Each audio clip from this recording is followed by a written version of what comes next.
আলহামদুলিল্লাহ রাব্বিল আলামিন ওয়াসসালাতু ওয়াসসালামু আলা আশরাফিল আমবিয়া ওয়াল মুরসালিন নবিয়িনা মুহাম্মদ ওয়া আলিহি ওয়া আসহাবিহি আজমাইন আম্মা বাদ।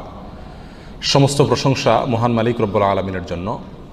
দরুদ এবং সালাম নাজিল হোক তারই প্রেরিত রাসূল মুহাম্মদ মুস্তাফা সাল্লাল্লাহু আলাইহি ওয়াসাল্লাম তার প্রতি এবং তার আলো আসহাব সকলের প্রতি। সম্মানিত ভাই বন্ধুগণ, আজ আমরা আলোচনা করব ইনশাআল্লাহ বরকতের চাবিসমূহ বিষয়ে। বরকত শব্দের অর্থ হলো কল্যাণ বেশি হওয়া, যে কোনো কিছুতে আল্লাহর পক্ষ থেকে কল্যাণ যুক্ত হওয়া, এটা হলো বরকত। দুনিয়ার যে কোনো বস্তুতে যখন আল্লাহ সুবহানাহু ওয়া তাআলার পক্ষ থেকে কল্যাণ যুক্ত হয়, বিষয়টা যখন কল্যাণকর হয়ে যায়, উপকারী হয়ে যায়, তখন সেটা পরিমাণে অনেক অল্প হলেও আমাদের জন্য সেটা অনেক বেশি উপকার বয়ে আনে। অনেকে অনেক দীর্ঘ হায়াত পাইছেন, কিন্তু দীর্ঘ হায়াতে তেমন কিছু করার সুযোগ পান নাই, তার মানে জীবনে বরকত হয় নাই। অনেকে প্রচুর পরিমাণ সম্পদ কামাই করেছেন, কিন্তু সেই সম্পদ থেকে কোনো হিসাব খুঁজে পাচ্ছেন না যে কোথায় কি করলেন, বরকত নাই। অনেকে দেখা যাচ্ছে যে অনেক কাজ করেছেন, কিন্তু ফলাফল দেখা যাচ্ছে খুব বেশি একটা দৃশ্যমান না, তার মানে বরকত নাই।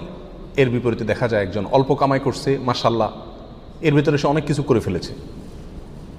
কারণ হলো তার এই কামাইতে কি ছিল? বরকত ছিল। এই কামাইতে আল্লাহ সুবহানাহু ওয়া তাআলার পক্ষ থেকে কল্যাণ ছিল। অতএব আমাদের জীবনে, আমাদের আমলে, আমাদের রুজিতে, আমাদের ইনকামে, আমাদের সন্তান সন্ততিতে, আমাদের সব কিছুতে আল্লাহ সুবহানাহু ওয়া তাআলার পক্ষ থেকে বরকত আসবে। বেশ কিছু আমল আছে, সে আমলগুলো করলে এগুলোকে আমরা এক কথায় বলতে পারি বরকতের 10টি চাবি। এই চাবিগুলো যদি আমরা ব্যবহার করি, তাহলে ইনশাআল্লাহ বিদিনিল্লাহ আমাদের জীবন বরকতময় হয়ে যাবে।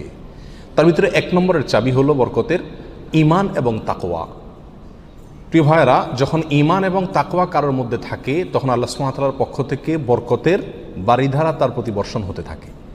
আল্লাহ সুবহানাহু ওয়া তাআলা কোরআন কারীমে বলেছেন, ওয়ালাউ আন্না আহলাল কুরা আমানু ওয়াত্তাকাউ লাফাতাহনা আলাইহিম বারাকাতিম মিনাস সামাই ওয়াল আরদ। যদি কোনো জনপদের লোকেরা ঈমান আনে এবং তাকওয়া অবলম্বন করে, তাহলে আমি আসমান থেকে এবং জমিন থেকে, উপর থেকে নিচ থেকে, উভয় দিক থেকে বরকতের সমস্ত দুয়ার খুলে দেব। সম্মানিত ভাইরা, এই জন্যই দেখা যায় সারা পৃথিবীতে অন্য ধর্মের মানুষেরা, অমুসলিমেরা কোনো দিক থেকে অনেক বেশি সুখে শান্তিতে আছে বলে আমাদের কাছে মনে হয়, কিন্তু আসলে সুখে শান্তিতে খুব একটা নাই।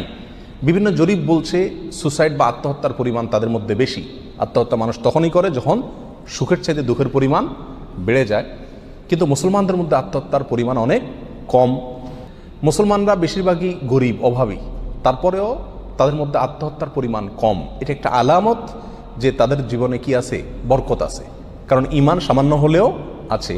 আর যার জীবনে ঈমান নাই, তাকে দেখবেন যে অনেক আট্টালিকাতে সে আছে, সুখে শান্তির অনেক উপকরণ তার কাছে আছে, কিন্তু আসলে সুখ শান্তিতে খুব একটা সে নাই। কারণ তার জীবনে কি নাই? বরকত নাই। এই জন্য কেউ যদি ঈমান আনে আর তাকওয়া অবলম্বন করে, এই দুটি জিনিস যদি কারোর ভিতরে থাকে, তাহলে আল্লাহ সুবহানাহু ওয়া তাআলার ওয়াদা হলো আসমান এবং জমিন থেকে বরকতের সমস্ত দুয়ারগুলো তার জন্য কি করে দেওয়া হবে? খুলে দেওয়া হবে। এই জন্য ভাই, ঈমানকে খালেস করতে হবে শিরক থেকে, কুফরি থেকে, নেফাকি থেকে। শিরক, কুফর, নেফাক, এগুলো থেকে ঈমানকে পরিচ্ছন্ন করতে হবে আর তাকওয়া অবলম্বন করতে হবে। তাকওয়া কি? তাকওয়া হলো আল্লাহর ভয়ে যে কোনো হারাম কাজ থেকে বেঁচে থাকা। আল্লাহর ভয়ে যদি আমি হারাম কাজ থেকে বেঁচে থাকার মানসিকতা আমার ভিতরে থাকে, যার ভিতরে যত বেশি থাকবে, আল্লাহ সুবহানাহু ওয়া তাআলা তার জীবনকে তত বেশি বরকতময় করে দিবেন। বরকতের 2 নম্বর চাবি হলো যে কোনো কাজের শুরুতে বিসমিল্লাহ বলা। যে কোনো কাজের শুরুতে কি করা? বিসমিল্লাহ বলা। নবী আলাইহিস সালাম বলেছেন, তোমাদের মধ্যে কেউ যখন খানা শুরু করে এবং সে যদি বিসমিল্লাহ বলে, তো শয়তান তার সাথে ওই খাবারে যোগ দিতে পারে না, ভাগ বসাতে পারে না। যেটুকু আছে সেটুকু তার জন্য কল্যাণ বয়ে আনে, কল্যাণ করা হয় খাবার।